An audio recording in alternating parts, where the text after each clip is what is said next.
নমস্কার, শোভা দাস গ্লিমসেস চ্যানেলে সবাইকে স্বাগত জানাই। আমি আজকে মৌরির উপকারিতা নিয়ে আলোচনা করব। মৌরি যে হজমে সাহায্য করে এটা আমরা সবাই জানি, কারণ এরা ডাইজেস্টিভ এনজাইমকে বাড়াতে সাহায্য করে। তাই যারা বদহজমের সমস্যায় ভুগছে তাদের পক্ষে এই মৌরি খাওয়া খুব উপকারী। এটিতে মেটাবলিজম বাড়ায়, ফলে মেদ যারা কমাতে চায়, ওজন যারা কমাতে চায়, সেক্ষেত্রেও এটি খুব কার্যকরী হয়। এটিতে টক্সিন দূর করে, কারণ এর মধ্যে ডায়ুরেটিক প্রপার্টি আছে।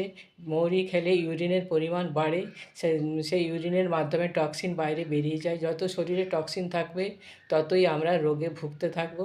সে তারপরে এটাতে হচ্ছে পটাশিয়ামে পূর্ণ। এটিতে প্রেশারকে নিয়ন্ত্রণে রাখতে সাহায্য করে। হাই ব্লাড প্রেশারের রোগীর পক্ষে খুবই ভালো হয়।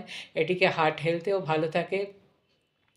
এটিতে অ্যান্টি ডাইলেটার প্রপার্টি আছে, যার ফলে রক্তের প্রবাহর জন্য যে আর্টারিয়ার ভেন আছে সেগুলি যদি সংকুচিত হয় তাহলে অসুবিধা হয়।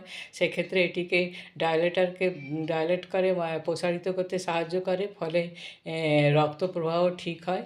এটিতে অ্যান্টিব্যাকটেরিয়াল প্রপার্টি আছে, অ্যান্টিভাইরাল প্রপার্টি আছে, অ্যান্টি ইনফ্লামেটরি প্রপার্টি আছে। ভাইরাল ব্যাকটেরিয়া ইনফ্লামেশনের জন্য যে সমস্ত রোগ হয় সেগুলি আসতে পারে না। এটিতে মুখের দুর্গন্ধ দূর হয় অ্যান্টিব্যাকটেরিয়াল প্রপার্টির জন্য। আর তারপরে হচ্ছে এটিতে স্কিনের হেলথও ভালো থাকে, প্রচুর পরিমাণে ভিটামিন সি থাকার জন্য। ভালো থাকবেন, সুস্থ থাকবেন। আর যদি ভালো লাগে তাহলে একটা লাইক করবেন, সাবস্ক্রাইব করে আমার চ্যানেলের পাশে থাকবেন। নমস্কার।